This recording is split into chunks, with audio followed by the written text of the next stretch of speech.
Hello and welcome to this episode of the Lehigh Valley with Love podcast.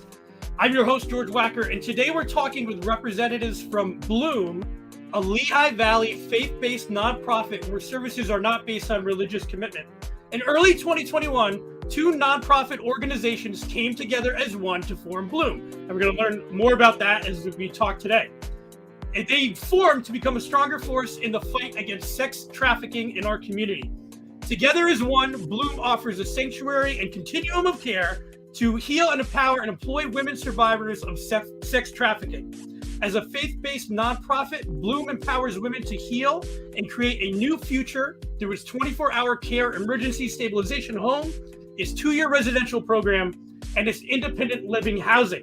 Before we get started, I want to make sure we thank our sponsors made possible in Lehigh Valley. Learn more at LehighValleyMadePossible.com. Arts Quest, Molly's Irish Grill and Sports Pub, and of course, Michael Bernardin with Remax Realty. And now I want to bring in Carol Anderson, CEO of Bloom, and Alyssa Santana, a caseworker. Hello to both of you. Hi. And Hi. What's today, Tuesday? Happy Tuesday. I forget because the weather seems like it's February. So Right. Happy Tuesday. Happy Tuesday. I want to thank both of you so much for coming on. And this is great because we get to learn more about how Bloom, bloomed, excuse the pun, during the pandemic in 2021. And Carol, as the CEO, can you kind of explain how Bloom came about? And then we'll go into more about what the organization does. Sure. I think what both organizations separately recognized that this was happening in our community, and there wasn't any place where a woman could go and be safe and rebuild her life over the longer term. So, as grassroots efforts normally do, people got together and they said, we want to bring a solution to this issue. And that's how we opened up our long-term residences to give women a long-term opportunity to come find safety and then to begin to rebuild their life, find employment, and begin putting those pieces back together. Sure. And can you talk about the forming of the two, or I guess the melding of those two different organizations? Sure. Was that something where you kind of knew of each other and decided, hey, if we formed forces, if we combined forces, that would be something we could combat even more? Right. And that's exactly how it happened. The Truth for Women was a nonprofit here in the Lehigh Valley, and they opened their home in 2014. Mm-hmm. And Bloom, we opened our home in 2016 in Bangor. And we served the same population. We had done some things together. Bloom has an art studio in Bangor, and we had an art therapist on staff. And some of the clients from the Truth for Women program came to our art studio for art therapy. And so we had, connected when there were other types of awareness events around the Lehigh Valley as well. And when, we got together as the pandemic was unfolding, talking about some of the leadership challenges that we were experiencing, and perhaps working together could provide support for both organizations to become even stronger. And that's what we did. I mean, we both have similar cultures and roots, both faith-based organizations with this motivation to really come alongside women and watch them find their dreams. And can we talk about that? Exactly what Bloom does. It's easy to say we're helping women, but you guys are really on the ground helping women get back on their feet. Can you describe some of the services that you provide? Alyssa, as a caseworker, can you kind of go over some of the services that you provide women in the Lehigh Valley? Sure. So some of the services range in from the moment they come in, we assess what they need based on their identification needs, their medical needs, where do you need to go transportation-wise to get your probation in line? Where do you need to go to get, all those things that you probably couldn't get taken care of. Sure. Yeah. Some of the things that we take for granted. Can you, Yeah. like, for something like this, where are women getting referred to you? You know, you just mentioned like probation office or something to that effect. Are you getting a lot of referrals from women who are going through maybe the court system, or are you getting a lot of referrals from people on the ground or people coming to you directly? We get referrals from all over other states. We get referrals from jails. We get referrals from, like, yeah, all over. And I'm putting in here as well. I know you guys have a 24-hour intake line that is on the website, that's what that QR code is up there, but is bloomforwomen.org. That's a number that you can literally call. I mean, it says 24 hours a day, but is that something where you call if you need help, if you call if to maybe recommend somebody for help? Is that what that number's for? So you can call this intake line and find out more about the program. I do get a lot of calls from other family members trying to reach out and help, and that's fine too. It's so good to tell them that there is some place, like, when they are ready. Yeah, so definitely recommend calling that if you think someone applies to this, right? Yes. Right. And we're going to get more into that. Carol, if you could talk a little bit, I have the problem part of your website up here talking more in depth about sex trafficking. I think some people who maybe don't deal with this on the day-to-day basis that you two do, and the people, with your organization as well, may not realize how big of a problem this is. So Carol, can you talk a little bit about, the prevalence of sex trafficking throughout the Lehigh Valley and why this is something that we need to pay attention to? Sure. Yeah, I can definitely speak to that. I mean, sex trafficking is very similar to the arms trade. It comes right behind drug trafficking in its profitability. And what criminals realize is that a woman can be sold over and over and over again, unlike a drug that's consumed, and then you have to go out and get more. If you have, women that are under your control that that are trapped and really not in a place where they feel or they believe that they can leave, and you're controlling them, one trafficker can make an awful lot of money. So it's very profitable.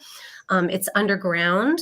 With the internet, it's very easy for traffickers to solicit buyers, and it is going on in Lehigh Valley. It's it's prevalent where there are highways coming together. So it's easy to get in and out of cities or to make transfers, just like with drugs that are being brought over state lines through our transit systems and highway systems. Women can be trafficked the same way, and they are. And so when you have sports arenas, when you have gaming and entertainment, you're bound to have the buying and selling of human beings. And in the Lehigh Valley, then, what we had discussed very briefly, the 4 facilities that you have, the 4 houses that you have, what could somebody, and Alyssa, you can chime into along this, like if somebody does contact you, what is kind of the steps? And I'm sure every case is different, but if somebody was thinking, maybe this is something I want to look into, what are some of those steps when they get in contact with you? What happens next? Calling the intake line, doing the phone screening, and then we reach out with you, and we reach out to you, and we tell you the rules, the guidelines, we give you the handbook, and we kind of figure out if you are if you need a higher level of care, or if this works for you, if this, if you're willing to follow these guidelines, then we invite you to the house for 2 years. And then in the house, is it where they are learning different skills, or again getting back on their feet and getting, you even mentioned ID materials together and things that, again, somebody like us might take for granted, somebody like I would take for granted, not being able to have those resources? Is that what you provide for them? They're learning how to live safely in a home, in a community. They're learning how to have a sisterhood with each other, have friendships, have their families back. They're learning way more than just they're back to basics in a way. Wait, but there's even more. I mean, one of the things that is prevalent on your website is the creative studio. Carol, can you talk about that? Why is that? Why is the creativity such a big resource in dealing with this? Well, as a woman, as Alyssa described, coming in, having safety and beginning to develop that sisterhood, there's also hours in the day that we need to fill, right? And so Alyssa can be really busy supporting someone as they get those their identification documents back, as they're addressing medical and potentially treatment concerns for an addiction or for mental health. There's downtime. And so the studio is a great place where they can come and use creativity as a healing tool. It's a great way to create bonds with other people, with staff and volunteers. And then ultimately, after someone has been with us for that first phase, which usually can last up to 90 days, we like to help support them as they find employment, because that's critical to someone's long-term success, is finding meaningful work. So the studio is also a great place where we can employ women that live in our residences, and they can interact with the community in creative ways. We have one who's designing a jewelry line, and those are for sale in our studio, in the gift shop portion of our studio.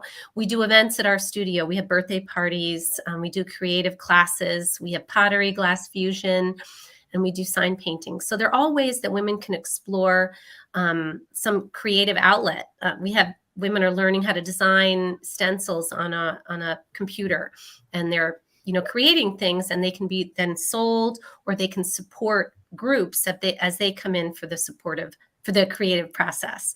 It's very empowering for someone to, be able to give back to their community.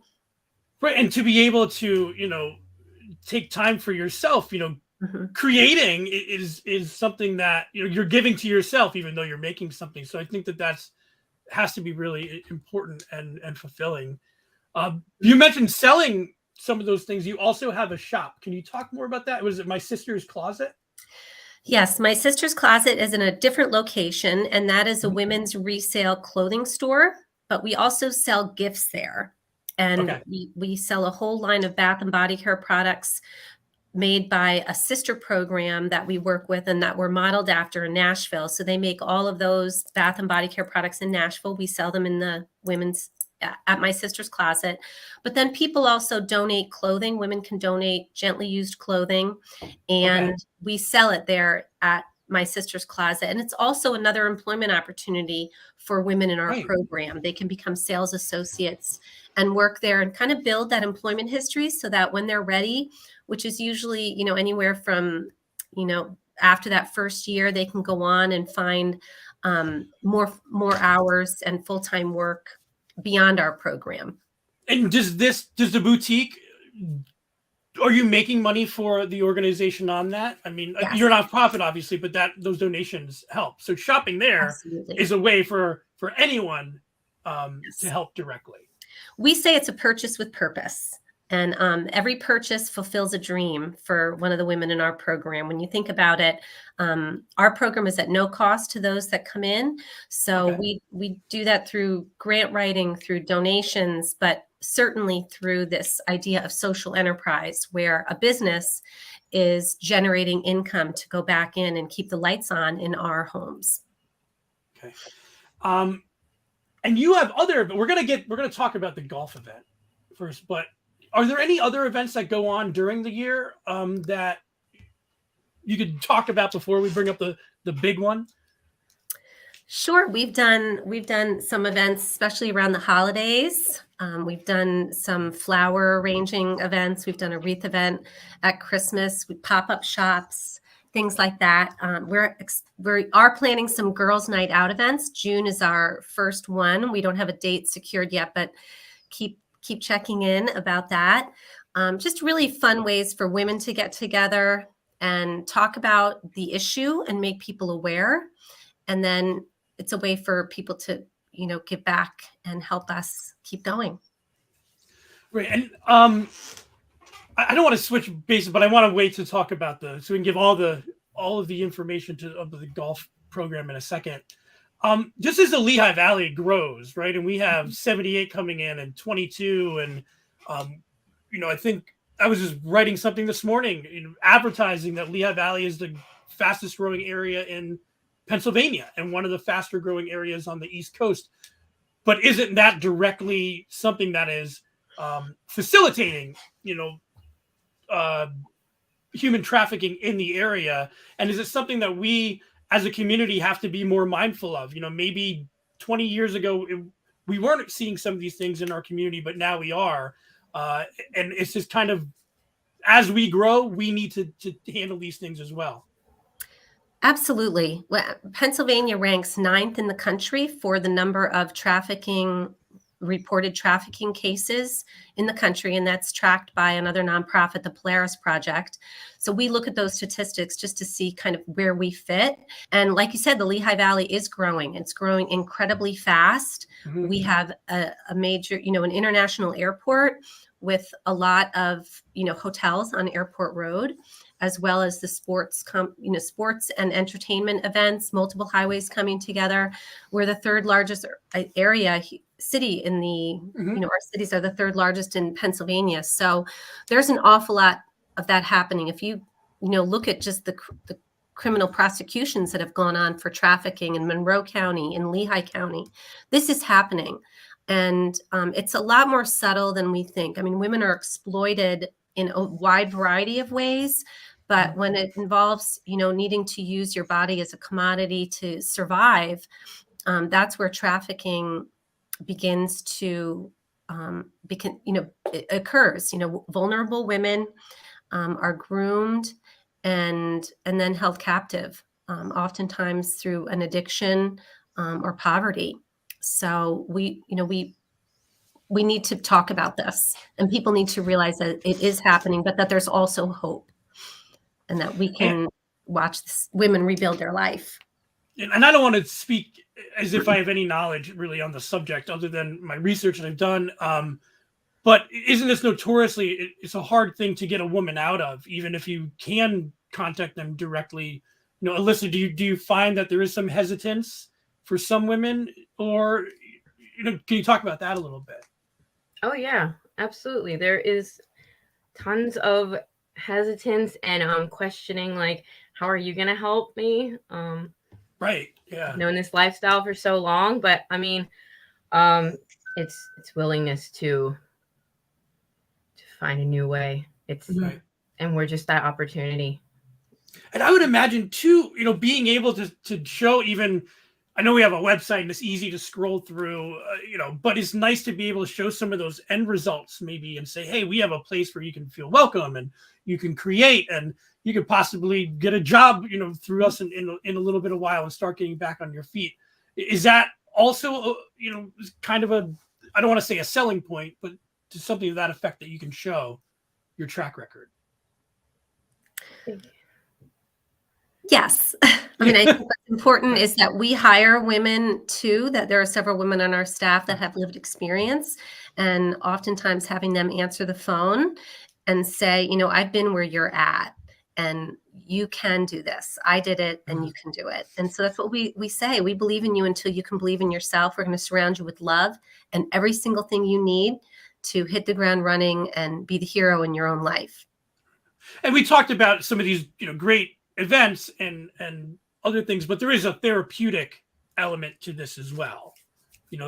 I'm assuming that there are different programs or classes or something to that effect when you're in one of these houses. Absolutely. The trauma that the women have experienced runs incredibly deep. And it did not start when, they were adults. Many of them have been traumatized from childhood. And oftentimes, that trauma has been what has created the additional vulnerability as they've grown into young adults, whether they were runaways or were forced to navigate the streets at a younger age because, they didn't have a healthy family support system, or their community didn't have a support system that helped them. So, really what we like to say is that, we're going to give you a new community and surround you with social capital that you can build and take with you when you leave. And before, again, we talk about the event, my last question is, what can somebody like me, just are there things that I can look for as a person out there now? What is my role as just a citizen in the Lehigh Valley in helping this? Is it, maybe it's coming in and shopping. Maybe it's attending some of these events. Maybe it's going golfing. I know that you have volunteer opportunities as well.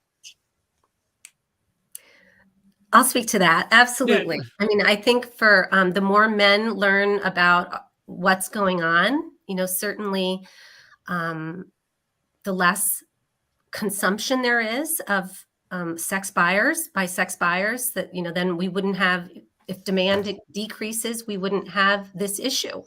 And the majority of consumers of sex are men, those that are purchasing it. So I think it's important to become aware of the issue, and how can we as a society begin to have these discussions and say that we're not going to stand for this anymore. But certainly if you want to get a gift certificate in our boutique, give it to someone who might use it, that's certainly a way for you to support us. Going to our website, we will be launching our commerce site very soon, where you can begin buying the jewelry online that are made by the women survivors at our studio in Bangor. And then attending our events. We did the golf event. It's our first one. We're hoping that it is an outstanding success. With COVID and just several years of not being able to have some of the big fundraisers that we had in years prior, we're really hoping that this event will reach a whole new group of people who need to hear about this work, and who can hopefully connect us with those that can help our program grow and create more opportunities for women to leave that life and build a new life beyond the violence of trafficking and exploitation. Would this be, since Bloom was formed in 2021, and we're still in COVID, but it was a little bit more difficult last year at this time. Is this your first big event? Is this the first one you're really getting people out for? Since the restrictions have passed, yes, it is a new event for us, and we have a clam bake as part of the golf tournament, which people can buy tickets for, and they can come. So if you don't golf, you can come. You can buy a ticket for the clam bake and join us. It's going to be at the Steel Club. It's going to be beautiful. We're praying for a great day. But even if it's not great weather, the clam bake is still going to be, can come to that inside. And that's May 9th. May 9th. It's a Monday. Starting at 11 a.m. You can see the information here. You can use the QR code up there, and you can also go to bloomforwomen.org to get more information on the golf outing and clam bake. And the Steel Club is a beautiful spot, a wonderful location for your first outing in 2022. Yes. So, and as we kind of, finish up here, is there anything else you want to say? I mean, to anybody who is possibly thinking about, reaching out, is it always, if you call that number, I'm going to go back here to where we have the resources, what would you say to somebody who's thinking about it? Is it just reach out, and you don't have to make a commitment, but it's just maybe make that initial contact to get more information, or just even to talk to somebody? Yeah, reach out, find out more information. That's exactly what this is about. If you see something and you have just like the slightest doubts, like giving that to someone could possibly, change their life. Right.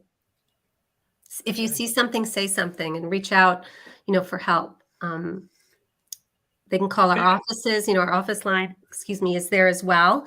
If you want to get involved and volunteer, we have many ways that you can do that. We always need help around our homes. So that would be great. Especially for people too, who are, I know I've talked to some people recently who are looking to volunteer more now that they are able to kind of get back at it. And this is a wonderful opportunity, and looking forward to the event. Again, we want to say is May 9th. I want to reiterate that. Starting at 11 a.m. the Steel Club in Hellertown. You can get more information on the website. Alyssa and Carol, it's a pleasure learning more about your organization today, and reading about all the changes and all the great stuff that you guys are doing in the Lehigh Valley. And, we just want to make sure that we're giving enough attention to this, and making sure that, there's so many issues, there's so many different nonprofits, but this is one that's just as important as any, and it's something that's impacting, our communities every day. So Yeah. I want to thank you for fighting the good fight, and we're looking forward to the event on May 9th. Great. Well, thank you for the opportunity to Thank talk you guys. today.